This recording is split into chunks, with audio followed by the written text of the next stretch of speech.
Welcome back, guys. It's the second race of the season. We are sitting in China. We've just had Malaysia. Joining me this week is the usual guests, Jonathan Seeks. Hello, John. Hiya. Ollie Peacock. Hello. Then we have Jesus himself, one of the founders of the F1 League, the great Eric Robin, who's been Good evening. the sexiest man alive. Hello, guys. So, thank you for joining us, Eric, for taking away your busy schedule. We know you and Marussia have a lot of work to do coming up with the Chinese Grand Prix. How do you think your first two races went? It was great, actually. I think this must be one of my best starts of the season so far, and it's a great start for the team with Ollie picking up his second place in Melbourne, of course, and almost looked very good for the win in this race. Spoiler, but yeah, unfortunately his disconnect put him out of the race. But I think overall we look strong, and yeah, it's just great. And I've had two clean races, so I cannot complain really. I think compared to last year, I think you've had a much better start, if you don't mind me saying. But a much a bit more higher points finish than you did last year. I think, if I'm right, you can correct me if I'm wrong. Yeah, Melbourne, of course, was back then a disaster. So Melbourne was an improvement, definitely. Was kind of easy to improve on that result from season 3. But Malaysia as well, of course, with second place. So yeah, it's been a great start, and I'm very looking forward to the rest of the season. Ollie, after a pretty dominant season last year, what is it like to actually work with Eric? Because we actually finally asked this question. What is it like, two really great drivers working together? That's been fantastic, really. Obviously F1 has 100% race assistance, and it's really kind of a big step up from GP2. And obviously Eric's has a lot of it. He's a very experienced driver now. I think he's completed one of the most races in the whole of race department, and it's really useful just to gain his experience. And he pushes me as well. There's a lot of tracks that are quite difficult for Eric to beat me at, but and at the same time, he pushes me really, really hard, and at the same time, it's great for him to have someone beat me, push me, because I think that makes me a better driver. I think that's what we need. I think that's what's happening with me and Nick at the minute, but we'll get more into that when we get to GP2.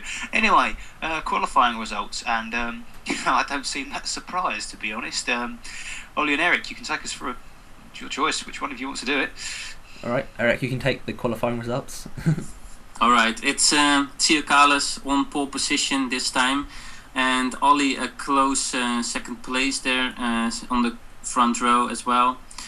Second front row start in a row, and then comes Indrexen with Dan completing the second row, myself in P5, Travis in sixth place, followed by the other Ferraris from Adam, and then comes Mas, Andrew Holmes 17, the Holy Sam and Bessa, and Woody in his first race of the season, qualifying in 12th, and Kex, Tadger, Ben Alesi and Red Table completing the grid.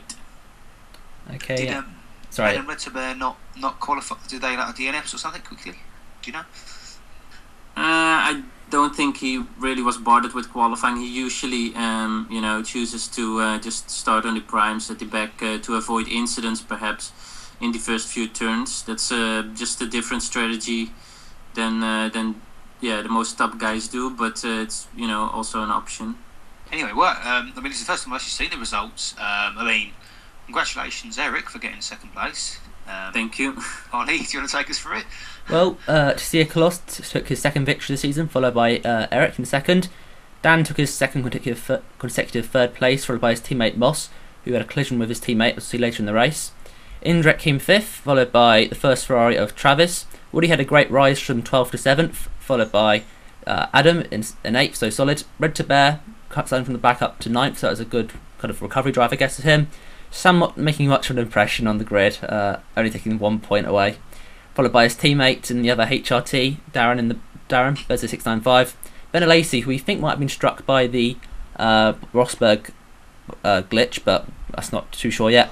Then we've got Tadger, myself, and yeah, we'll go into the kind of the race review. Yeah, obviously, and now it was Moss getting off the line. I think obviously getting off the line. Jonathan, take us through as he comes into the first corner. Yeah, so looked pretty clean to me, but we've just skipped lap 3 now and he's attacking. So solid, a little nudge there. I've not actually seen this footage. I don't actually know what happens. But he pulls over and does wait for him, so good sportsmanship from him there, and drops back to the back of the field like he did in Australia. But then next lap he gets DRS and cleanly overtakes him this time.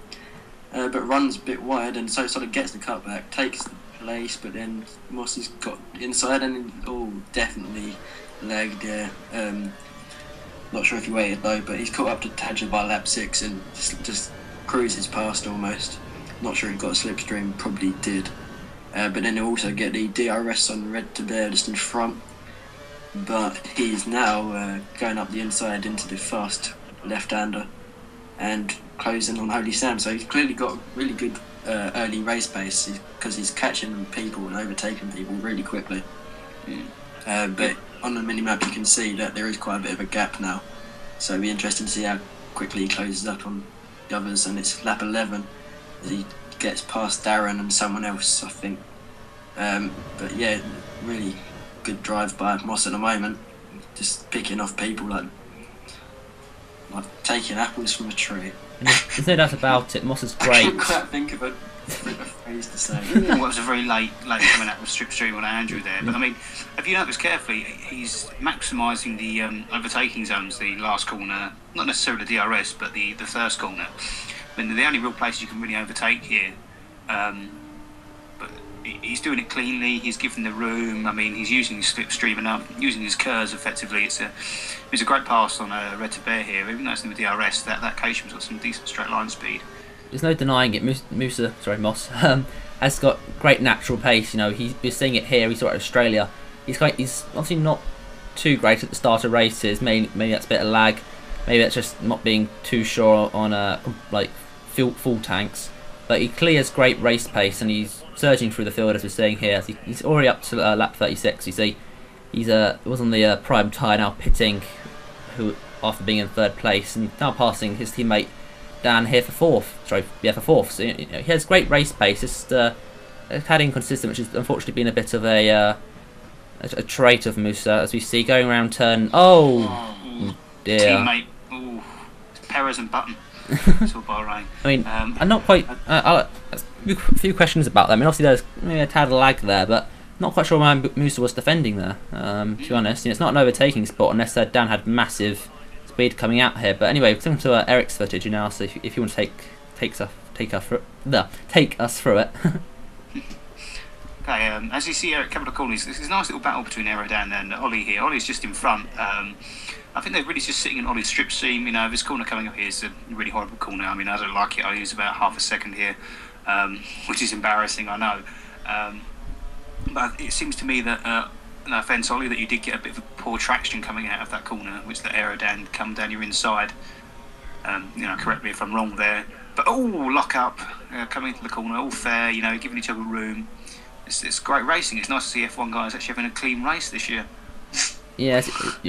Unfortunately, I haven't got my footage to see this, but what you'll notice is that we actually 3 abreast here, with me and Eric both passing Dan with DRS, and we had an absolute quality start to this race. Now us 3 are completely dicing it out. No quarter given really on track. We were quite ferociously going at it, but at the same time it was some really good clean racing. And then of course there was his teammate Calamity, second race in a row. Eric planned to pit on lap 16, and I just thought YOLO and dive into the pits on his lap, which I'm aware he wasn't too pleased about via Facebook, but put it behind us and move forward. I just need to make sure that I have Facebook up to make sure I know which lap he's pitting. Yeah, you should just really don't decide. No, but apart from that incident, I think me and Ollie, our teamwork is pretty good, and we talked about the off track, the practice and stuff, and how we push each other in practice. But on the track, I think comparing us with the McLarens, maybe that's not really fair because there was some lag involved maybe this time, but. The McLarens have taken each other out 2 times already, and me and Ollie are just, we have been battling a lot in these first 2 races, and we just kept it clean, and we give each other a lot of room. We don't make any, we are just sensible drivers out on track, and we just don't make any stupid moves or something, or just risks. So. Yeah. I mean, it's reflected in the championship table, actually. If we look at it, with Tascos keeping the lead with a 20-point gap over Aerodan. Yes, I know maths now, guys, so don't panic.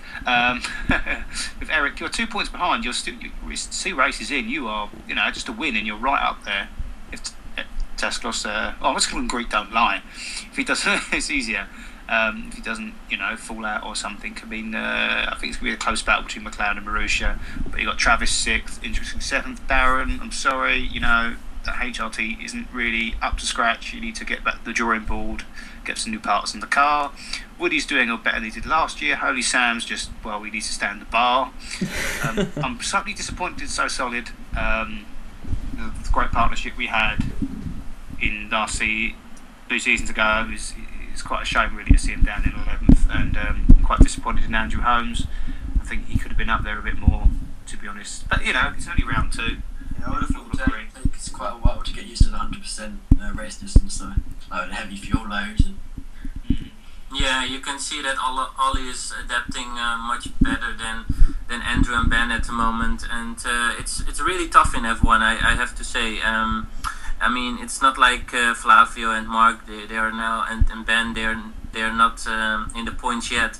It's not like these guys are slow or something. It's just everybody is just really quick, and they are just not as quick as the top guys. But I think a lot of people stepped up their game, and the ones who impressed me the most so far are Ollie and Dimi. And I think the reason why me and Dan are up there is because of our consistency. I think we are one of the most consistent runners so far, and Ollie just had a bit of bad luck, and I think Dimi had some incident as well, but he's just really strong, and he just came back in Malaysia, and that was just a great drive from him, and really just an amazing race from him. Definitely. Right, okay, we move on to the Sister League GP2. A few surprises here. I think it was a very interesting qualifying session. It's different positions than in Australia. So John, take us through the qualifying results. Well, as like Australia, Fusion HD on pole by 1/10 to TNG, who's kind of recovered from Australia. Gunnar Gamble in P3, I think that's where he qualified in late Australia as well. LNC and TO and JF F1 and first race of the season. Doing quite good qualifying. Rob in 7th, you Aaron in 8th, my teammate in 9th, Senna Miz, Jaw and Glove Pup making up the rest of the guys who qualified, and Poser Up, who like me last week was having dinner during qualifying. It was an interesting qualifying session. I mean, for example, my qualifying time was done on primes because I knew I didn't have the setup, so I took a gamble and qualified on primes. I think that's not a bad time on primes, to be honest. But obviously the race results now. I mean, Ollie, anything sticks out for you in the race results when they? Yeah, on to the race results now. And we see the Fusion HD took another victory, followed by Tio, who took his, I think it's his first podium at race department. That's good for him. Joe Pauls Zarup was a good result for him after not qualifying. Gunnar Gamble, Jonathan's teammate Mantas, in 6th. Followed TNG Platinum, who failed again. Joking, Aiden. Down in 7th, another difficult race for him. Rob Knox in 8th. Jort in 9th. JFF1, who had a bit of a difficult race, in 10th. Glove Pup 11th. Senemiz 12th. And Aaron crashed out of 13th in what was quite an eventful race for GP2, and have 3 angles to view this race in a few seconds' time. But it was definitely quite a jumbled grid. You see a lot of movers comparative to their grid result now, as we are about to look at what I think will be the Fusion HG's view of the race now. Yep, he's coming off the line now. So Eric, off you go. Yep, we are on board with Nick as he is starting from pole position. He's trying to keep Aiden behind the turn 1. He's just staying in the middle of the track, keeping a nice line here in order to defend. And Aiden is having a look up the outside, and he's giving him plenty of room actually. Nick here is just really clean stuff and just a clean start, so nothing gone wrong there, in contrast to what happened in Melbourne for him, so he must be happy with that. But Aiden is getting past here when the DRS is activated on lap 4. They're having a pretty good battle, it seems, just DRSing each other and showing each other a lot of respect here again through turns 1 and 2. A little tap there, but nothing major, and then Aiden loses it there at the hairpin. Pretty tricky traction zone there. You have to be careful on the throttle and not just slam it. He recovers, and he comes back at Nick here, and they are going side by side through these corners, so great stuff. And it looks like a really close battle. These guys look pretty evenly matched at this stage of the race. But Nick here getting past Aiden, and that was the last time he saw Aiden. I guess he made a mistake and fell back later in the race. So finishing first, good second win of the season for Nick, and he's looking strong at the start of the season. Now on to Rob's. Yeah, 5 red lights, and it's go. He's got Jay off on his left. He's got me behind. I mean, I had a really good start. I mean, you'll see me come through in a bit. There you go. Breakers pretty much, wasn't it? Yeah, I braked very late, but it was the 3-car sandwich. But I mean, it's a very clean start. There wasn't any incidents at the start here. It was very, very, very clean start. Robo's very bent safe, taking it wide. He's lining the set proceed behind JF here with Zamantas behind. I think there's a lot to come from Zamantas. Those you see lap 4 now. I think that's LNC, JF, and I think myself ahead. As you can see, it's really dicey up there. He's doing the right thing, Robo, hanging back. The battle ahead, if I'm rightly, was actually very, very, very vicious between these 3 cars. It's just showing that LNC's footage isn't in here, and nor was J, because JF1, because it would have been very interesting. And that's the incident which ruined the race. We'll discuss that later on. But yeah, Robo, did the right thing. He stayed away from it. He didn't get caught in it. He's following LNC quite well. And Ollie, can you take over? I wish I could. The screens, we're having technical difficulties. This is fantastic. Alright, so basically it was from this to about 18 yeah. winners for me. Okay, viewers, you're going as blind just as we are, to be honest, at the moment. But basically, everyone send hate to Rob Noxious on PSN because he should have edited this video better. Or you can send hate to Sky F1 to fuck up. No. No, but I mean the incident. We've got this time to talk about the incident you saw. Top destruction derby technique there. Yeah, it was late braking. I mean, he did cut across the corner at a very unusual angle, so I think it was just a racing incident really, but that did really ruin my race. I was enjoying those 4 laps of just constant battling. Yeah, the GP2 difference seems to have kept its trait of having a scrappy midfield, and I'm quite happy for that. I mean, I know it's a bit, there's a collision there, to be honest, but it definitely would be a shame to lose the racy atmosphere that goes on in GP2, which I think has almost transferred into F1 a bit this year. Thanks to you, Ollie, because you're there. Anyway, Theo, Marussia. So is this Marussia? Eric, this is your sister team. Alright, we are on board with Theo, and he uses a different camera angle, as you can see, for the start. He just feels safer, and he just thinks it's better this way to see, where the cars are around him, and it seems to work pretty well for him at this start. Seen him have a first corner or first lap incident. Yeah, so it probably does work quite well. Yeah, he just comes clean and he's up into 5th place. I'm not sure where he started exactly. I just forgot, but he's taking advantage of a little mistake there on the exit from. Was it Aaron? Was it you? No, right. That was. I think it was. I think it was Dean. Yeah, Dean. Yeah. All right. Well, on lap 7 here, he's DRS passing Aiden, because Aiden is falling back a little bit. He's just losing out to Nick there, who's running in the lead up the road there. But Theo now in 2nd place in a fight with Aiden. Is he going to defend here or not? Aiden maybe looking for a move now. He is not going to try anything here. So they're just keeping their positions now on to the end of the lap with the tricky right-hander here, and Aiden is right on the back of him, might use some curse to overtake him here. I'm not sure if that's what he wants, because that might allow Theo to get the DRS on the straight. Theo's saving all of his curves for this straight. Yeah. You can't really use up all your curves here, to be honest. He doesn't even take it to the line, so maybe a tactical error here from Theo, but I think, to be honest, I think Theo has a really good chance of being a dark horse this season. I've raced against him now since kind of, I want to say, Aiden goes off.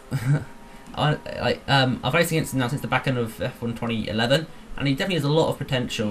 Theo, I definitely expect him to be a top 3 runner for the championship, and I think we're seeing the hallmarks of a great driver here, which should be hopefully be a good fixture for race department. Yeah, I did tip him at the start of the season. Yeah, I think we're going to see. I think it was GP2. I think we're going to see. What we're saying with F1 is we're going to see. I think multiple winners this year. I don't think it's going to be Fusion all the way like Ollie was last year.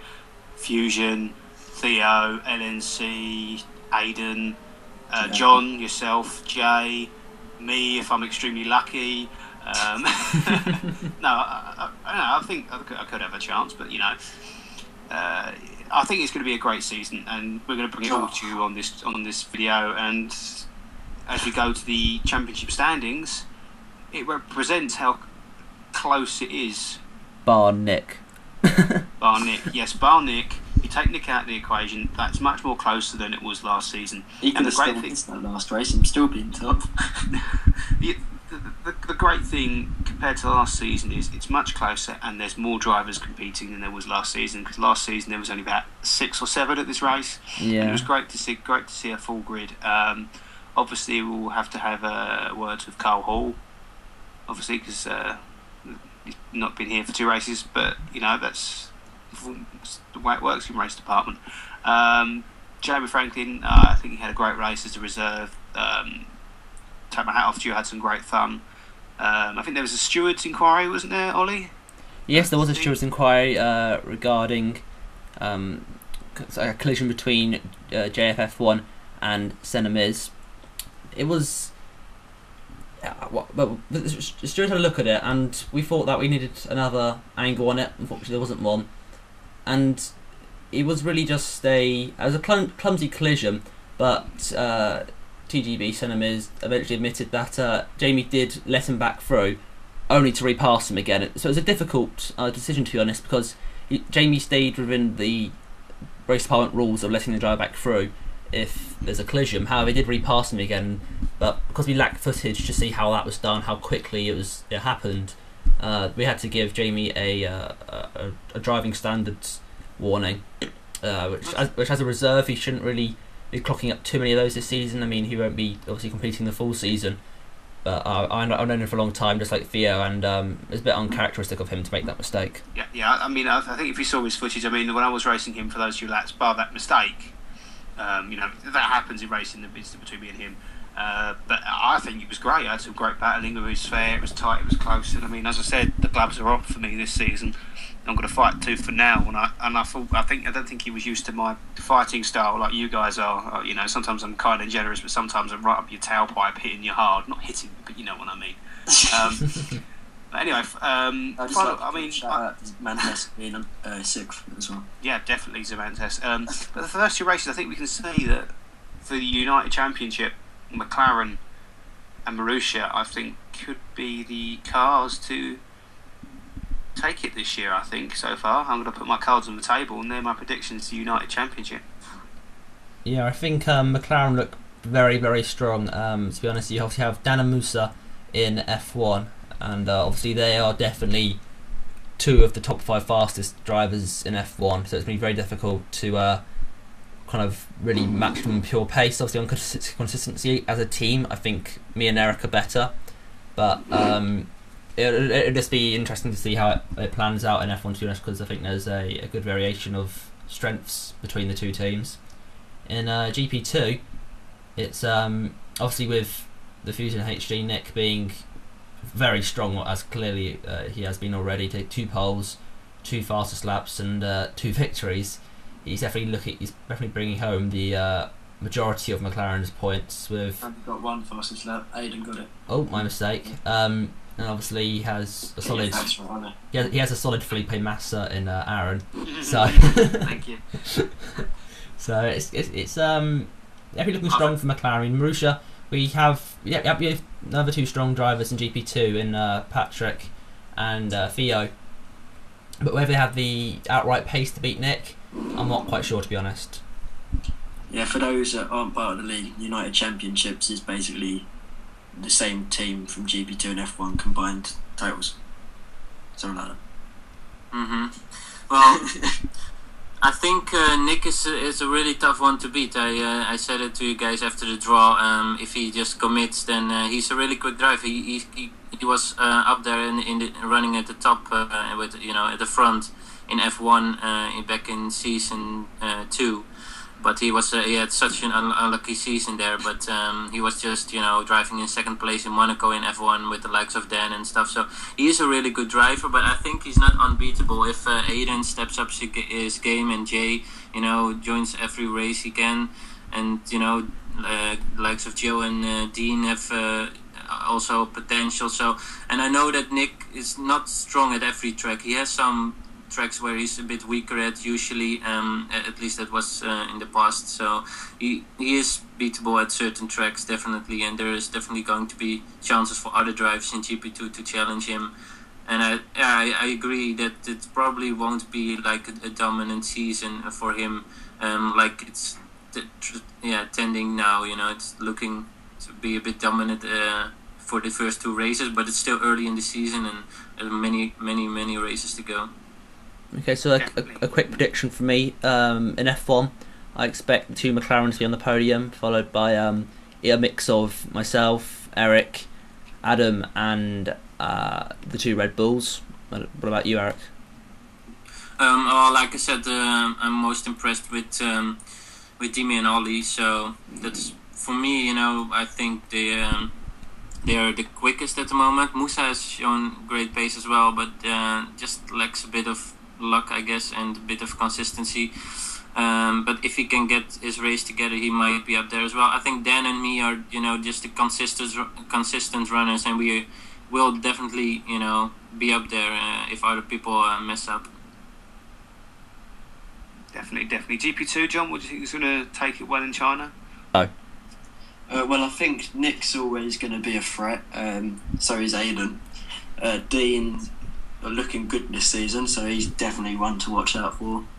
I think Theo and LNC showing they had good pace in Malaysia, so it'd be interesting to see if they can carry that forward to China. And Jay, if he's racing, will no doubt be up there front as well. But I think it's pretty open in GP2, as anyone could really be on the podium. And now, Aaron, your top 3 for this weekend? I think this weekend, it's going to be between Nicholas Farr again, Jay Jones maybe, LNC. I think it's really open. I would like to be in the top 3, but hell, that's going to happen. That's really all I can really think. I think Nick's got a chance to win again, but I think it's going to be close. I think Nick's admitted this is not one of his better tracks, but that's really it. I'm not going to put my neck on the line this week. What about Dean and Aiden in turn 1? Dean and Aiden turn 1, they'll crash out. They'll lose of wings, carnage. They'll have a bit of butt sex. It's all good. And Sam will be there somewhere. Not sure how, but he will be there. So now he's a pedo as well as a drunk. That's what I think is going to happen. thank you guys for turning up this week. Hope to see you again soon. It's been fantastic. Yeah, it was a pleasure to be here. Yeah, thanks. Alright, see you guys. Bye bye.